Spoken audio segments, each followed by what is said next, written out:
नमस्कार दोस्तों। आज की कहानी है स्वार्थी बेटा। आजकल आशा जी और उनके पति रमेश जी अपने बेटे बहू के घर आए हुए हैं। आशा जी का बेटा तिलक अपने ऑफिस के काम में इतना व्यस्त रहता है कि अपने माँ बाप से भी बात करने का वह समय नहीं निकाल पाता। और यदि कभी आशा जी उससे कुछ पूछना चाहे या कोई बात करना चाहे तो वह चिढ़ कर जवाब देता, क्या माँ, आप तो सारा दिन घर पर खाली बैठी रहती हो, पर मेरे पास इतना समय नहीं है जिसे मैं आपके साथ बर्बाद करूं। मुझे ऑफिस का भी अभी बहुत काम करना है। इस तरह मुझे परेशान मत किया करो। यह कहकर वह चला जाता। बहू भी कुछ कम नहीं थी। दरअसल तिलक के मन में उनके माता पिता के खिलाफ उल्टी सीधी बातें करके बहू ने ही जहर भर दिया था। आशा जी अपने बेटे बहू के इस व्यवहार से बहुत दुखी रहती, लेकिन अपनी किस्मत समझकर मन महसूस कर रह जाती। आशा जी अपने पुराने समय की यादों में खोई हुई थी। कितने बड़े पद पर कार्यरत थे तिलक के पिताजी। ऑफिस और परिवार दोनों की जिम्मेदारी बहुत अच्छे से संभालते थे। फिर भी उन्होंने हमेशा अपने बच्चों को भी समय दिया और माता पिता को भी। सबके साथ प्यार से बातें करते थे और अपने माँ बाबूजी को भावनाओं की भी कदर करते थे। लेकिन हमारे बेटे बहू हमारी भावनाओं को तो क्या समझेंगे। सीधे मुंह बात भी नहीं की जाती उनसे। रसोई घर का सारा काम आशा जी ही करती थी, लेकिन फिर भी उनकी बहू हमेशा यही जताती थी कि घर का सारा काम वह करती है। कई बार आशा जी ने अपनी बहू को फोन पर अपनी माँ से बात करते हुए सुना था और बहू हमेशा यही कहते हुए कि मिलती थी, एक तो बच्चे की पढ़ाई है, ऊपर से घर का इतना सारा काम, और तीसरा मेरे सास ससुर मेरे सर पर आकर बैठ गए हैं। इतना भी नहीं समझते कि बेचारी अकेली जान क्या क्या करेगी। बच्चे की परीक्षा के समय भी वह अपने पति से हमेशा कहती कि अपने माँ बाप को उनके घर छोड़ आओ। अगर मेरे बच्चे की परीक्षा अच्छी नहीं गई तो मुझसे बुरा कोई नहीं होगा। आशा जी सब जानती थी, लेकिन अपने पति की तबीयत देखते हुए अपने मुंह पर ताला लगाए हुए थी। यूं तो आशा जी हर काम में उनकी मदद करती थी, लेकिन फिर भी बहू को उन्हें घर से निकलवाने का कोई ना कोई बहाना चाहिए था। दरअसल आशा जी अपने पति के इलाज के लिए बहू बेटे के घर शहर में आकर रह रही थी, क्योंकि गांव में रोज रोज उनका इतनी दूर आना तो संभव नहीं था। आशा जी को घुटनों में भी तकलीफ रहती थी, लेकिन इतना सब कुछ होने के बावजूद भी वह कभी शिकायत नहीं करती थी। कभी कभी ज्यादा उदास हो जाती थी तो उनका पोते के साथ खेलने को मन करता, लेकिन उसी समय बहू चिल्लाकर बोलती, आपकी हिम्मत कैसे हुई मेरे बेटे को हाथ लगाने की? चुपचाप अपने कमरे में ही पड़ी रहो। आशा जी को अब अपना जीवन बोझ सा लगने लगा था।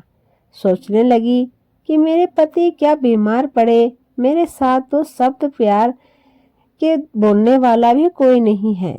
आशा जी के पति का 10 दिन के बाद ऑपरेशन होना था और आशा जी के घुटनों में इतना ज्यादा दर्द था कि वह चल भी ठीक से नहीं पा रही थी। आज रविवार था, सो बेटा भी घर पर ही था। इसीलिए आशा जी ने बेटे को कहा कि मुझे अस्पताल तक छोड़ दे, तेरे पिताजी की रिपोर्ट दिखानी है। लेकिन बेटे ने साफ इनकार कर दिया।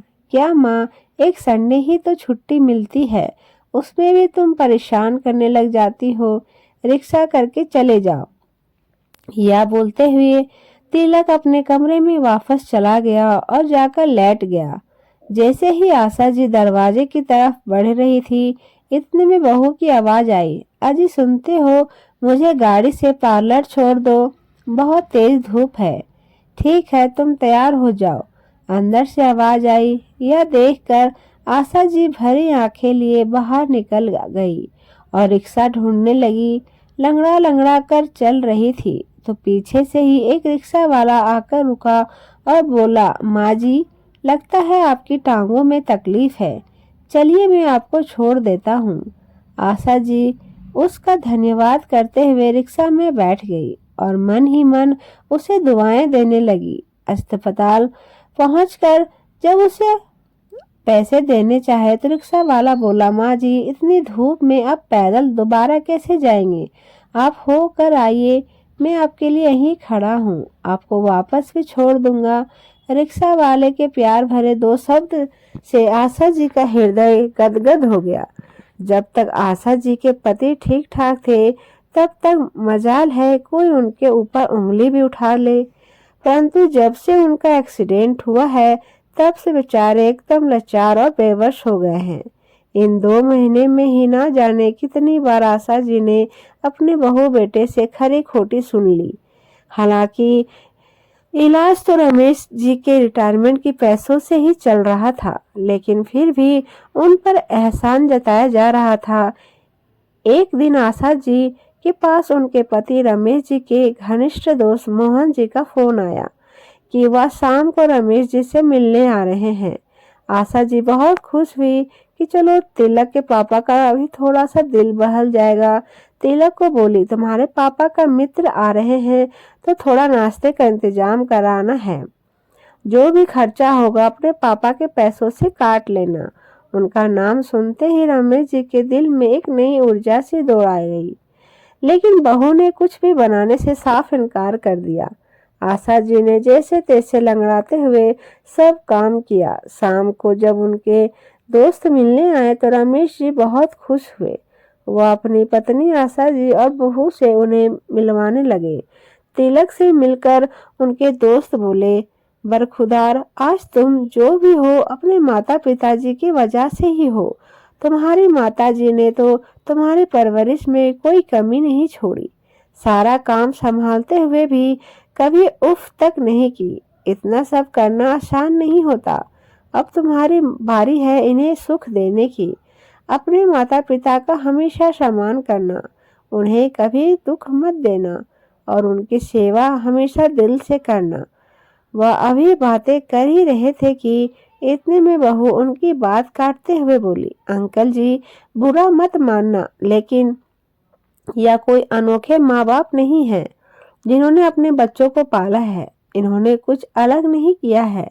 हर कोई अपने औलाद के लिए इतना काम तो करता ही है। जी अंकल जी, प्रीति बिल्कुल सही बोल रही है और वैसे भी हम अपने तरफ से पूरी कोशिश कर रहे हैं अपने माँ बाप को खुश रखने की। हमने उनकी सेवा में कोई कमी नहीं छोड़ी। अपने बेटे बहू की जली खटी बातें सुनकर आशा जी की आंखों में आंसू आ गए।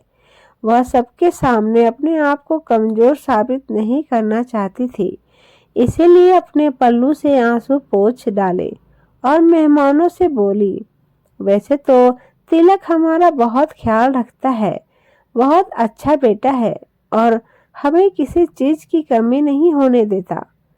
इतने में तिलक भड़कते हुए बोला, माँ प्लीज मेरे सामने तो अच्छा बनने का नाटक मत करो। अपने ही इन दिनों को बोला होगा मुझे यह सब कहने के लिए और अब भोली बन रही हो। बेटे तिलक के मुंह से ऐसे कठोर शब्द सुनकर आशा जी की आंखें आंसुओं से भर गई। बिस्तर पर पड़े हुए रमेश जी को जैसे बहुत बड़ा धक्का लगा और वह लेटे लेटे ही बोल पड़े, जिस बेटे को कितने नाजों से पाला, अपना जीवन कुर्बान कर दिया, जिस पर वही आज अपने माँ पिता की परवरिश पर सवाल कर रहा है और वह भी अपनी पत्नी के सामने। अरे तुम्हारी पत्नी ने तो तुम्हें मोह जाल में बांध लिया है, जिसके कारण तुम्हें कोई और नजर ही नहीं आता। उधर तिलक की बातें सुनकर प्रीति ऐसे खुश हो गई जैसे उसे कोई खजाना मिल गया हो। आखिर वह जो चाहती थी वही तो हो रहा था। दरअसल प्रीति ने चिकनी चुपड़ी बातें करके तिलक को अपने जाल में फंसा लिया था। अब तो तिलक प्रीति की ही हर बात का कायल था। एक दिन तिलक जब ऑफिस से लौटा तो उसने अपनी तबीयत कुछ ठीक नहीं लग रही थी। प्रीति ने जब चेक किया तो देखा कि तिलक को बुखार था। उसका बदन भी बहुत दर्द कर रहा था।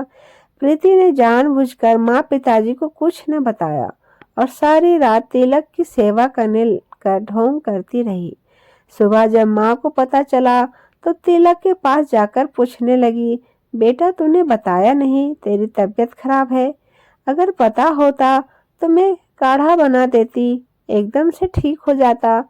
इतने में तिलक उन पर तंज कसते हुए बोला, आप तो रात को घोड़े बेचकर सो गए थे। आपको क्या पता कि मेरा बदन कितना दर्द कर रहा था। बेचारी प्रीति ने रात भर जागकर मुझे दवाई दी और मुझे दर्द से राहत देने के लिए मेरी टांगों दबाती रही। तब जाकर मैं कहीं सो पाया। तिलक के ऐसे कहने से मानो आशा जी की जिंदगी भर की मेहनत पर किसी ने घड़ों पानी उड़ेल दिया हो। आशा जी करुण स्वर में बोली, बेटा दरवाजा बंद होता है तुम्हारा, मुझे कैसे पता चलता कि तुम्हें क्या तकलीफ है। वैसे तो तुमने सही कहा, तुम्हारी पत्नी ही तुम्हारी सब कुछ है। हमने कभी तुम्हारे लिए कुछ नहीं किया। इतने में रमेश जी बोले, बेटा मैं तो सारा दिन ऑफिस की जिम्मेदारी में लगा रहता था, लेकिन तुम्हारी माँ ने सारी सारी रात जागकर तुम्हारा ध्यान रखा है। तुम्हें सूखी जगह पर सुलाकर खुद गिले पर सो जाती थी, पर कभी उफ तक नहीं करती थी। ऐसी है तुम्हारी माँ। तेरे बड़े होने पर, तेरे एग्जाम के समय पर भी जब तू देर तक जगता था, तेरी माँ ही तेरे साथ जगती थी। कभी तुझे चाय बनाकर देती तो कभी तेरा सर दबाती। मैंने तो सिर्फ अपने पैसे खर्च किए थे, परंतु उसने तो अपना दिन का चैन और रातों की नींद तुझ पर कुर्बान की थी। और जब तूने प्रीति के साथ शादी करने की बात की थी तो सभी तेरे खिलाफ थे, लेकिन तेरी माँ हमेशा तेरे साथ खड़ी रही। शादी के बाद भी उसने बहू को अपनी बेटी की तरह ही प्यार किया, लेकिन उसने कभी तेरी माँ को माँ समझा ही नहीं। उसने तो बस तुझ पर ही अपना अधिकार जमाया। हमारे यहाँ आने के बाद भी तेरी पत्नी सिर्फ तेरी पसंद का खाना बनाती है। अपनी बचत से महंगा तोहफा लेकर आई हूँ, यह कहकर तुझे अपने मोह जाल में फंसाने में कामयाब हो गई। धीरे धीरे वह तुझे हमसे दूर लेकर जा रही है। हम यह बात समझ रहे थे, लेकिन हमने कुछ नहीं कहा, क्योंकि हमें अपनी परवरिश पर यकीन था। लेकिन हमें नहीं पता था कि बेटा इतनी दूर चला जाएगा कि अपने माँ बाप की कुर्बानियों पर ही प्रश्न चिन्ह खड़ा कर देगा। जब सुबह तेरी माँ कमरे में चाय नाश्ता लेकर गई तो तूने बोला कि नाश्ता यहाँ पर रख कर चली जाओ, हम बाद में खा लेंगे। बेचारी प्रीति रात भर नहीं सोई।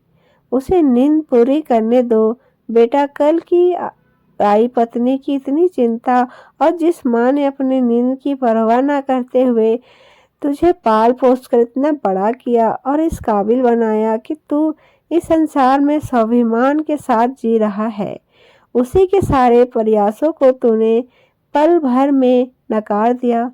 तिलक कुछ बोलने ही लगा था, लेकिन उसकी बात काटते हुए बाबूजी बोले, सच ही कहा गया है, किसी ने जब अपना ही सिक्का खोटा हो तो और किसी के से क्या शिकायत करना। लेकिन अब पानी सर से ऊपर जा चुका है। अब मैं अपनी पत्नी का और अपमान बर्दाश्त नहीं कर सकता। बेटा तुम्हें और तुम्हारी पत्नी को अपनी खुशहाल जिंदगी मुबारक हो।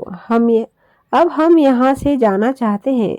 ससुर जी आज अपने पहली बार बहुत अच्छी बात कही, क्योंकि दूसरों के घर में नौकरों की तरह रहने से अच्छा है कि अपने घर में ही रहा जाए।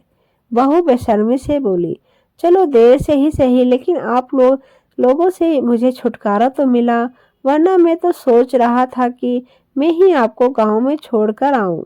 बेटे और बहू की इन तीर्थ समान बातों को सुनकर दोनों पति पत्नी अपना सामान समेटकर गांव की ओर चल दिए, लेकिन अपना अपमान उनसे बर्दाश्त नहीं हो पाया। दोनों लोग रात को घर पहुंचे। घर जाकर मन में ढेर सारा दुख लिए वो दोनों सो गए और सुबह अपने बिस्तर से उठे ही नहीं। उन्हें हमेशा हमेशा के लिए अपने दुखों से छुटकारा मिल गया। जैसे ही बेटे और बहू को पता चला, दोनों तुरंत दिखावा करने के लिए भागते हुए आए। सारे क्रियाक्रम के पश्चात तिलक ने घर को बेचने का फैसला कर लिया, ताकि वह शहर जाकर आराम से रह सके। जैसे ही पिताजी के दोस्त ने यह सुना कि उनका मकान बेचा जा रहा है, वह तुरंत घर पर आए और तिलक से बोले, बेटा तुमसे कुछ जरूरी बात करनी है। तिलक उनकी बात सुनने को तैयार नहीं था। तभी उन्होंने कहा, बेटा तुम्हारे पिताजी के कमरे में जो अलमारी है उसे खोलो। जानना नहीं चाहोगे कि तुम्हारे पिताजी उसे कभी हाथ क्यों नहीं लगाने देते थे? तभी उसे याद आया कि उसने कितनी बार पापा की अलमारी खोलने की कोशिश की, लेकिन हमेशा पिताजी अलमारी खोलते देखकर उसे डांट देते थे। वह तो उसे अलमारी के पास भी नहीं आने देते थे। लेकिन आज आखिरकार राज से पर्दा खुलने वाला था। जैसे ही तिलक ने अलमारी खोली, उसके अंदर कुछ पेपर्स रखे दिखाई दिए। जब उसने यह कागज खोलकर देखे तो सोचा कि कुछ जमीन जायदाद के कागज होंगे, लेकिन उन पेपर्स को पढ़ते ही उनके पैरों तले जमीन खिसक गई। उन पर लिखा था कि आज से 25 साल पहले उन्होंने तिलक को अनाथ आश्रम से गोद लिया था। तिलक का दिमाग झंझना गया और हाथ पैर सुन्न पड़ गए। शरीर में तो जैसे जान ही नहीं रही और पेपर छूटकर जमीन पर गिर पड़े। तिलक की ऐसी हालत देखकर जब प्रीति ने पेपर उठाकर पढ़े तो वह भी हक्की बक्की रह गई। पिताजी ने अपनी सारी जायदाद और गहने तिलक और उसकी पत्नी के नाम कर दिए थे। अब तो तिलक शर्म से जमीन में गड़ जा रहा है। या आखिर क्या कर दिया मैंने? जिन माता पिता ने इस अनाथ को फर्श उठाकर अर्श तक पहुंचाया, एक नया जीवन दिया, मेरी सारी खुशियां और इच्छाओं को महत्व देते हुए अपने जीवन को एक तरफ रख दिया, उन्हें मैं कुछ दिन अपने घर में भी जगह नहीं दे पाया और जलील करके उन्हें वापस भेज दिया। लानत है मुझ पर जो 2 वक्त की रोटी भी मैं उन्हें इज्जत से ना खिला सका। आज वह खुद से भी नजरें नहीं मिला पा रहा था। इन सब घटनाओं से हैरान हुई प्रीति थोड़ी देर के लिए तो कुछ ना बोल सकी, लेकिन खुद को संभाला तो तिलक से कहा कि गुनहगार तो मैं हूँ जो उम्र भर आपके माँ बाप को खिलाफ आपके मन में जहर घोलती रही। उसकी आंखों में पछतावे के आंसू थे, लेकिन अब क्या भी किया जा सकता था। जब सब लोग चले गए तो वहां से उठकर तिलक माँ बाबूजी की तस्वीर के आगे घुटने टेककर माफी मांगने लगा।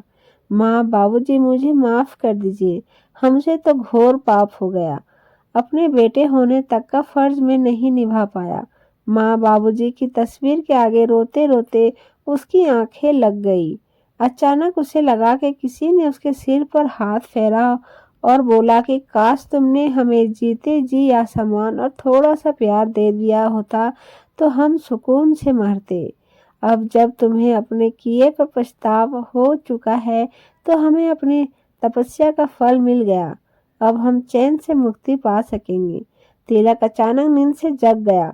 सामने देखा तो कोई नहीं था, लेकिन उसे एहसास हुआ कि वह उसके माता पिता ही थे, क्योंकि उसकी माँ उसे बचपन से ही सिर पर हाथ फेर कर आशीर्वाद देती थी। उसने अपने माता पिता को धन्यवाद किया और फैसला किया कि वह उस घर को बेचेगा नहीं और वहीं पर एक वृद्धा आश्रम बनाएगा और वहां रहने वालों के जीवन भर सेवा करेगा। सच ही कहा गया है, कुछ लोगों का प्यार कभी कम नहीं होता और उन महान लोगों को माता पिता कहते हैं। तो दोस्तों, आपको यह कहानी कैसी लगी हमें कमेंट करके जरूर बताएं। अगर कहानी पसंद आए तो प्लीज चैनल को सब्सक्राइब करें। धन्यवाद।